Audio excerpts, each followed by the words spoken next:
สบายดีสวัสดีค่ะPPFC ทุกท่านทุกคนคะมื้อนี้น้องอ้อนก็มีเรื่องราวที่จะ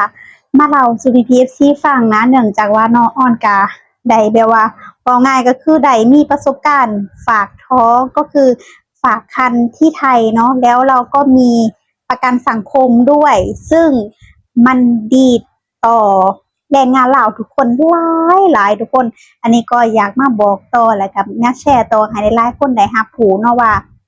ระหว่างตอนฝากแล้วก็ตอนคลอดอีกก็จะได้สิทธิ์อิหยังมากมายเลยคือบอกเลยว่าอันนี้ก็ต้องยอมรับจริงๆเนาะว่าประเทศไทยเพิ่นบ่เคยที่จะว่า บ่เคยที่จะว่าแนมเฮาว่าเป็นอันนั้นเลยเพิ่นคิดว่าถ้าคนลาวหรือว่าต่างดาวหรือแรงงานลาวที่มาเฮ็ดงานอยู่ไทยแล้วมีประกันสังคมเนาะก็จะได้สิทธิเท่าเทียมกับคนไทยเลยโอ้โหได้ฟังแล้วรู้สึกจั่งใดทุกคนเนาะได้ฟังแล้วรู้สึกแบบดีใจเลยทุกคนเพราะว่าและเนาะทุกคนอ้อนเองก็เป็นหนึ่งในหั้นเนาะที่ว่าได้รับสิทธิ์นั้นเพราะว่าได้อยู่ในประกันสังคมนั่นเองคือคนที่เขาในประกันสังคมก็คือเว้าง่ายเนาะก็คือแล้วแต่บางคนก็อาจจะเฮ็ดงานบ้านแหละบ่ได้เฮ็ดประกันสังคมแต่อ้อนน่ะจะเฮ็ดเป็นโรงงานใหญ่เนาะทุกคนก็เลยได้คือเว้าง่ายคือทุกคนต้องมีประกันสังคมเนาะเพราะว่าเผื่อเกิดอุบัติเหตุเผื่ออิหยังหลายๆอย่างเลยคืออ้อนก็เคยผ่านมาแล้วเนาะที่ว่าตอนนั้นขาดประกันสังคมนั่นเองบ่ได้จ่ายบอกง่ายคือถ้าเราเฮ็ดประกันสังคมเนาะแล้วตอนนั้นอ้อนมาช่วงนั้นอ้อนอยู่สมุทรสาครนี่แหละแครายนี่แหละเนาะทุกคนอยู่แครายแล้วอ้อนปวดท้องเนาะทุกคนอ้อนปวดท้องแบบปวดท้องอย่างรุนแรงเลยแบบ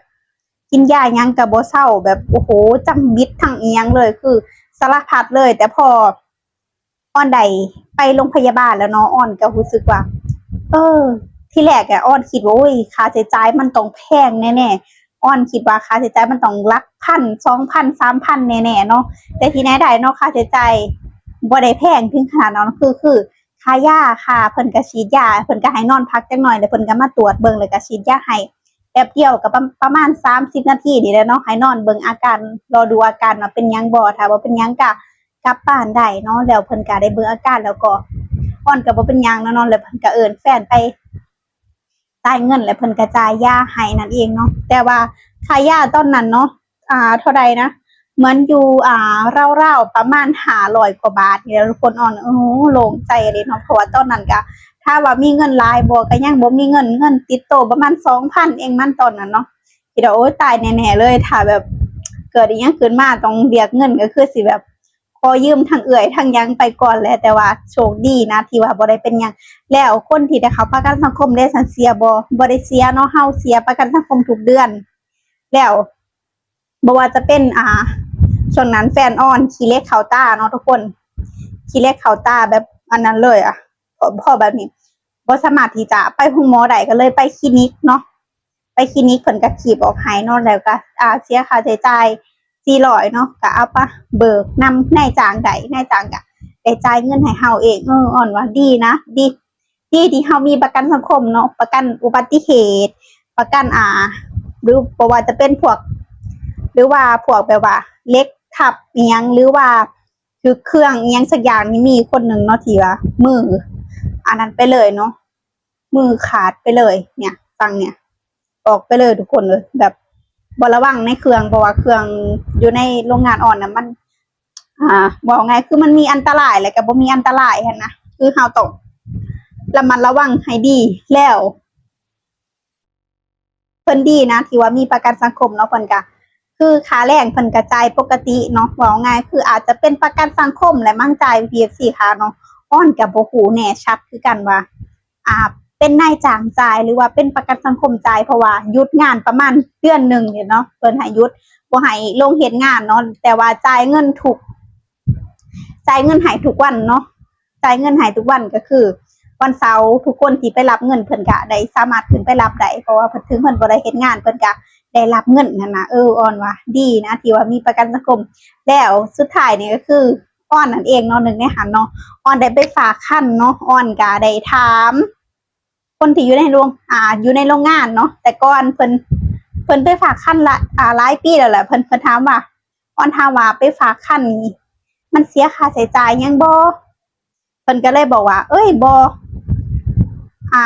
ได้เสียได้เพิ่นว่าไปฝากครั้งแรกนี่สิได้เสียประมาณ1,000หรือ2,000นี่แหละครั้งต่อไปก็อาจละครั้งละ1,000เนาะเพิ่นว่าครั้งละ1,000เพื่อเพราะว่าเพิ่นสิอัลตราซาวด์หรืออีหยังเพราะว่าเพิ่นสิอัลตราซาวด์ทุกๆเดือนเพิ่นว่าอ่อนก็เลย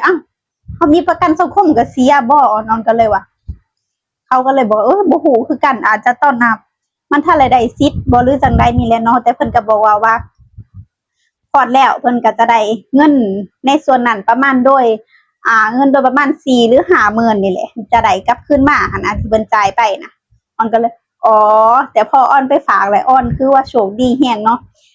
คือไปตั้งแต่เดือนแรก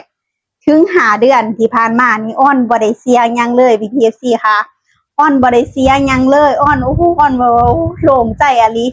แบบบ่ได้เสียหยังเลยคือสามารถอันนั้นประกันสังคมได้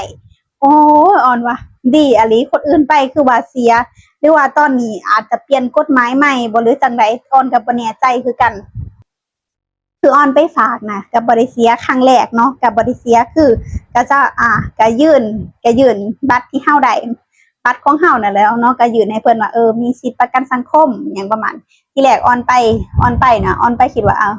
มันเฮาก็บอกที่แรกว่ามาฝากคันคุณหมอเนาะพยาบาลเพิ่นก็บอกว่าอย่าให้บอกว่ามาฝากคันให้บอกว่าประจำเดือนอีหยังบ่มาเพิ่นว่าเพิ่นก็ได้ตรวจแล้วมันขึ้น2ขีดนะพี่เสีย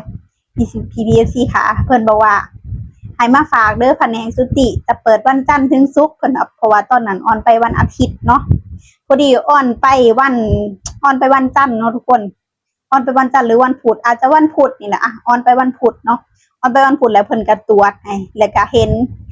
เด็กน้อยนึงแล้วก็เพิ่นว่า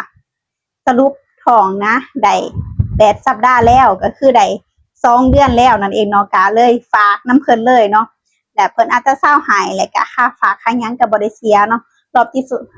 เพิ่นก็ให้ยาบำรุงครรภ์มาเนาะยาบำรุงเลือดมาครั้งแรกเนาะครั้งที่2มันก็ให้ยาบำรุงเลือดครั้งที่3มันก็ให้บำรุงเลือดคือกันเนาะส่วนครั้งที่4นี่เพิ่น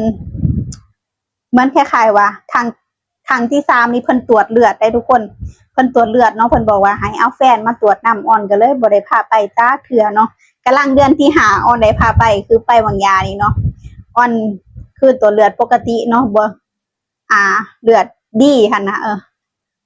บ่มีคำว่าเลือดจ้างเนาะปกติดีเพิ่นเป็นผลดีเพิ่นว่าเพิ่นก็ให้แฟนมาตรวจนํเด้อออนก็เลยลืมบอกแฟนเลยว่าให้ไปเพราะว่าพวกออนทำงานตลอดนั่นเองแล้วนะทุกคนแล้วสิ่งที่อันนั้นคือชุดเฮาตรวจเลือดกับบริเสียเงินเนาะแล้วก็ฉีดยากันพยาธิกันบาดพยาธิกับบริเสียเงินเนาะแล้วก็ครั้งที่ว่าอ้อนไปฝากคันบางอย่างนี่ก็ฉีดยากันไข้หวัดใหญ่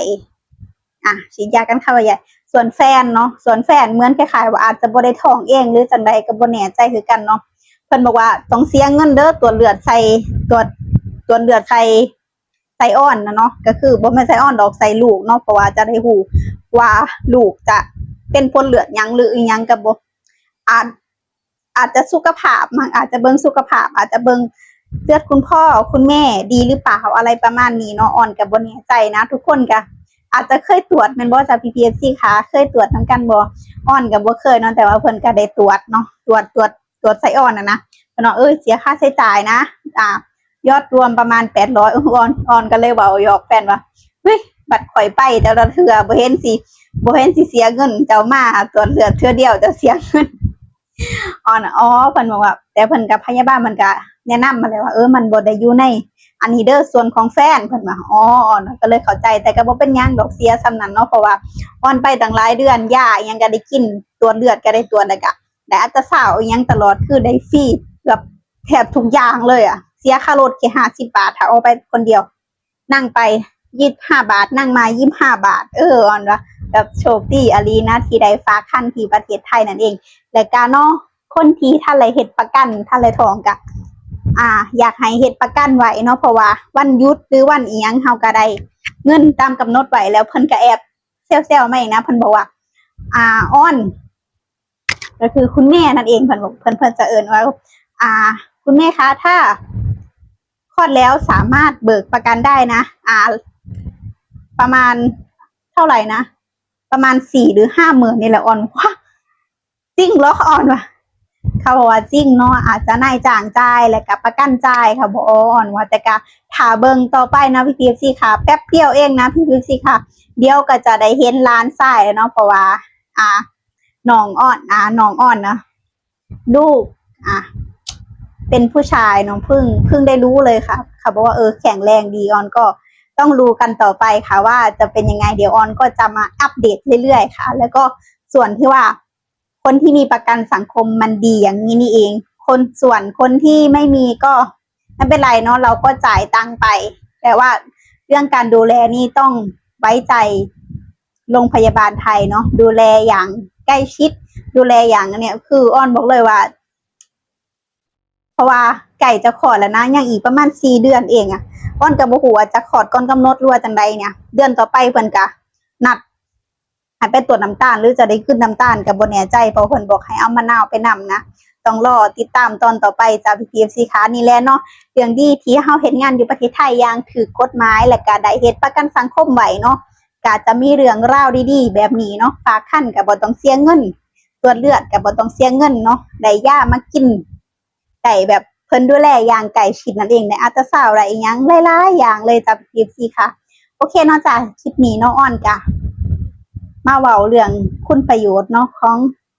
ประกันสังคมที่แรงงานลาวได้รับจากประเทศไทยนั่นเองสำหรับคลิปนี้เนาะอ้อนก็ต้องขอตัวลาไปเพียงเท่านี้เด้อจ้ะ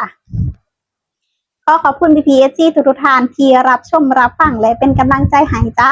ขอกันใหม่ EP หน้า PPSC มีความคิดเห็นกันได้กันแน่ก็อย่าลืมคอมเมนต์มาพูดคุยกับอ้อนเด้อจ้าสำหรับคลิปนี้ไปละค่ะสวัสดีค่ะ